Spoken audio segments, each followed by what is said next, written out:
my lovely students, and a very warm welcome to this session of my English class. बच्चों, जैसा कि आप जानते हैं, पिछले 3 सेशन से हम चैप्टर पढ़ रहे हैं द रेस। हमने स्टोरी पढ़ी, बहुत ही मोटिवेशनल स्टोरी थी और कुछ एक्सरसाइजेस देखी इस चैप्टर से रिलेटेड। आज का सेशन इस चैप्टर का लास्ट सेशन है, तो आइए इसको देखते हैं और समझते हैं कि हमें आज के सेशन में क्या नई चीजें पता चलेंगी। The race chapter. So today we are going to read the Let's Read segment. Let's read यानी कि आओ पढ़े।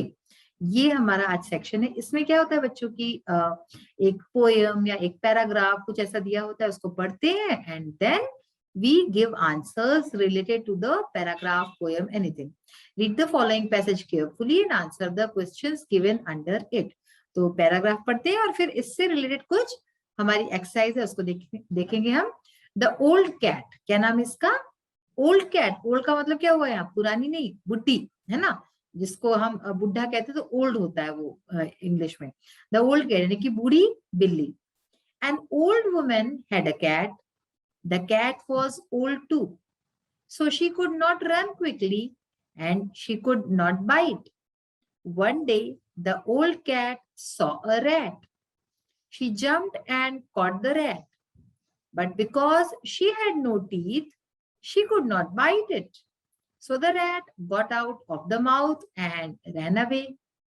The old woman was very angry because the cat had let the rat run away. She began to hit the cat. Then the cat said, "Don't hit your old servant. I have worked for you for many years, and I would still work for you. But I am too old. Don't be unkind to the old. Remember the good work they did when they were young." तो एक छोटी सी story type की poem है और इसमें एक moral भी मिलता है हमें। इसमें स्टोरी में क्या बात कही गई है कि एक बिल्ली होती है, एक औरत होती है, बूढ़ी औरत होती है, उसके पास एक बूढ़ी बिल्ली होती है। ठीक है, तो क्या होता है कि एक बार बिल्ली को एक चूहा दिखता है। अब उस बिल्ली के मुंह में दांत नहीं होते, वो इतनी बुढ़ी हो जाती है कि उसके मुंह में दांत नहीं है, तो वो जंप करके उस चूहे को पकड़ लेती है, मुंह में भी डाल लेती है, लेकिन उसके मुंह में चूंकि दांत नहीं होते तो वो चूहा बच जाता है, उसके मुंह से निकल के भाग जाता है। तो वो जो बूढ़ी औरत होती है बहुत गुस्सा आती है उसको और मारने लगती है स्टिक से। तो इसके ऊपर वो जो बिल्ली होती है वो कहती है कि आपके पुराने वफादार जो होते हैं उनको इस तरह से मत मारो, है भाई। जब वो जवान थे, यंग थे, तो उन्होंने आपकी सेवा की है, तो बुढ़े हो गए हैं तो उनका साथ दो, उनको इस तरह से आप जो है परेशान मत करो। ये तो हो गई स्टोरी की बात। आइए अब पढ़ते हैं line to line. An old woman had a cat, एक बूढ़ी औरत के पास एक बिल्ली थी। The cat was old too, बिल्ली भी बुढ़ी थी। So she could not run quickly, तो इसलिए वो तेज दौड़ नहीं सकती थी। And she could not bite, और वो जो है बाइट यानी काट भी नहीं सकती थी। One day the old cat saw a rat, एक दिन बूढ़ी बिल्ली ने एक चूहा देखा। She jumped and caught the rat, तो वो कूदी और उस चूहे को पकड़ लिया। But because she had no teeth she could not bite it, लेकिन चूंकि उसके दांत नहीं थे मुंह में, वो उसको बाइट नहीं कर पाई, वो उसको चबा नहीं पाई। So the rat got out of the mouth and ran away, तो इसलिए वो जो चूहा था वो उसके मुंह से निकल के भाग गया। The old woman was very angry, अब वो जो बूढ़ी औरत थी वो बहुत नाराज हो गई। Because the cat had let the rat run away, क्योंकि बिल्ली ने उस चूहे को जाने दिया। She began to hit the cat, तो वो उस बिल्ली को मारने लगी। देन द कैट सेड, फिर वो बिल्ली बोली, don't hit your old servant, आप अपने पुराने जो नौकर है ना, जो सर्वेंट्स है, उनको मत मारो। I have worked for you for many years, मैंने आपके लिए कई सालों तक काम किया है। And I would still work for you, और मैं अभी भी आपके लिए काम कर रही हूँ, करती रहूंगी। But I am too old, लेकिन अब मैं बहुत बुढ़ी हो चुकी हूँ। Don't be unkind to the old, तो जो लोग बूढ़े हो गए हैं उनके लिए आप अनकाइंड मत हो, आप क्रूएल मत हो इस तरह से, है ना, उनके लिए दया रखो, मर्सी रखो। Remember the good work they did when they were young, तो याद रखो जो उन्होंने अच्छा काम किया था जब वो यंग थे, जवान थे। ये तो हमारी पोयम है। अब इसी से रिलेटेड कुछ क्वेश्चन आंसर्स एंड एक्सरसाइज है, वो हम अभी अपने आगे आने वाले पार्ट में देखेंगे। अब आइए देखते हैं आगे। लेट्स राइट, ये जो आपने सेक्शन हमने पिछले सेशन में पढ़ा था, देखा होगा जरूर कि उसमें 4 पिक्चर्स की बात कही गई थी। देखिए 4 पिक्चर्स हैं इस तरह से, एक में ये लोग तैयार हो रहे हैं, एक में दौड़ने लगे, है ना, एक आगे है एक पीछे है इस तरह से, और फिर सब क्लैप कर रहे हैं। तो इसी से सेंटेंसेस बनाने थे जो हमने अपने पिछले सेशंस में बनाए हैं। अब आइए देखते हैं, लेट्स डू यानी करके देखिए, आओ करके देखिए। Class 6 has decided to go on a picnic this Wednesday, यानी कि क्लास 6 ने निर्णय लिया है, डिसाइड किया है कि इस बुधवार, इस वेडनेसडे को एक पिकनिक जाएंगे। Ram, Meena, Maya and Ravi are absent today. तो राम, मीना, माया, रवि, ये 4 बच्चे आज एब्सेंट है। Send them a message including the following information. तो उनको एक मैसेज भेजिए जिसमें कि ये सारी इंफॉर्मेशन होनी चाहिए।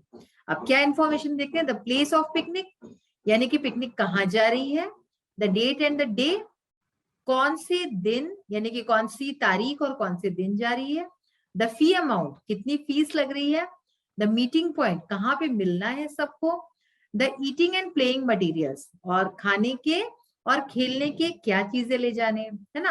अब हिंट देखिए, जैसे कि दिया है Ram, we are going on a picnic, तो ऐसे ही राम के बाद आप लिख सकते हैं जो है जो नाम दिए हुए हैं, मीना, माया, रवि, इस तरह से आप एक एक नाम करके लिख सकते हैं। We are going on a picnic, हम एक पिकनिक पे जा रहे हैं। डेट डे लिखिए फिर। अब डेट डे आप एक लिख सकते हैं, वेडनेसडे 15 अगस्त। तो आप कोई भी डेट इसमें और कोई भी डे लिख सकते हैं, कैलेंडर देख के दूसरा भी कोई। So Wednesday 15 August. Place of picnic, picnic कौन सी जगह जा रही है, भरतपुर बर्ड सेंचुरी, ठीक है, तो भरतपुर बर्ड सेंचुरी यहाँ पे पिकनिक जा रही है। मीटिंग पॉइंट क्या है हमारा, स्कूल कैंपस, यानी कि स्कूल के अंदर ही सब बच्चे इकट्ठा होंगे, वहां मिलेंगे, ठीक है ना। अब एक चीज इसमें रह गई, द फी अमाउंट, ये यहाँ पे छपा नहीं है, द फी अमाउंट यानी कि कितनी फीस है इसकी, ₹150 पर हेड, यानी कि प्रत्येक व्यक्ति का ₹150 लगेगा। तो ये फी अमाउंट हो गया। मटीरियल्स टू ब्रिंग, कौन सी चीजें लानी है अपने साथ, तो देखिए इसमें क्या लिख सकते हैं आप, ईटेबल्स यानी खाने पीने की चीजें, एनी इंडोर और आउटडोर गेम, है ना, दैट यू मे हैव, आपके पास जो भी इंडोर आउटडोर गेम से संबंधित चीजें होंगी वो आप ला सकते हैं। और फिर देखिए लिखा है लास्ट में, do come by Amit, do come यानी कि जरूर आओ, बाय और फिर अमित, यानी कि नीचे किसका नाम लिखते हैं कि जो ये मैसेज लिख रहा है उसका नाम सबसे नीचे आ गया। तो इस तरह से आप जो है अपना एक अलग से बनाइए और देखिए किस तरह से आप लिख सकते हैं। अब आइए, हमने जो लेट्स रीड का जो एक पैसेज पढ़ा था, एक जो पोएम पढ़ी थी, उसमें जो कुछ क्वेश्चन आंसर्स थे उसको देखते हैं किस तरह से सॉल्व करना है। सो देखिए हमने पैसेज पढ़ लिया है, read the passage given in the text book carefully and answer the questions given under it. तो उसके नीचे के जो आंसर्स हैं, क्वेश्चन आंसर्स हैं, उसको देखते हैं। First question is, what did the old woman have, बूढ़ी औरत के पास क्या था। The old woman had a cat, बूढ़ी औरत के पास एक बिल्ली थी। What did the cat do after watching the rat? बिल्ली ने क्या किया जब उसने चूहा देखा, तो चूहा देखने के बाद बिल्ली ने क्या किया। The cat jumped and caught the rat after watching the rat.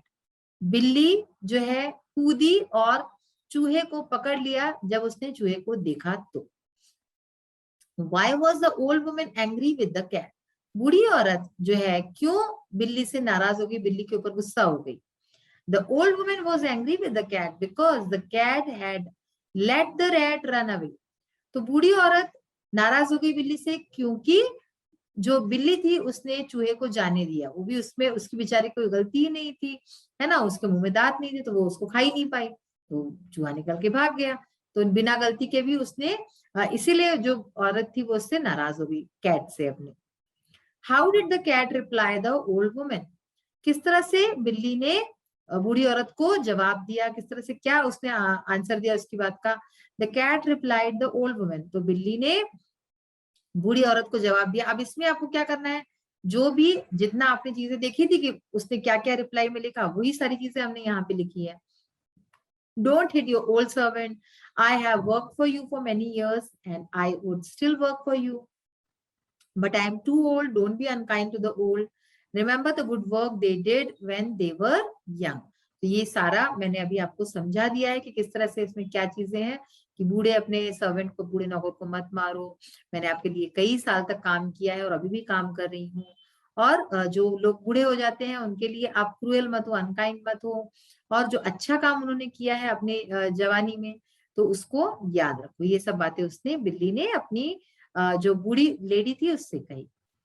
Put a tick mark on the right word. इसके बाद आप बुक में देख सकते हैं टिक मार्क लगाना है। टिक मार्क आपको लगाना आता है, ऐसे ऐसे लगाते हैं ना।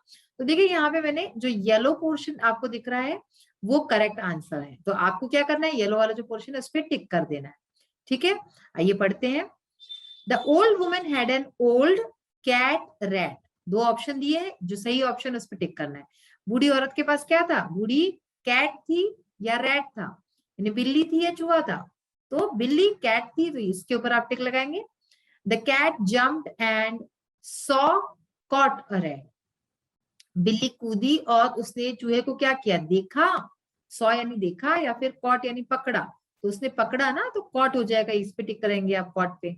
One must be kind unkind to the old, यानी कि एक व्यक्ति को बूढ़े लोगों से कैसा होना चाहिए, काइंड यानी कि दयालु होना चाहिए, या अनकाइंड क्रूअल होना चाहिए। तो सही ऑप्शन क्या है, काइंड, तो काइंड पे आप टिक लगाएंगे। इस तरह से इसका आंसर होगा।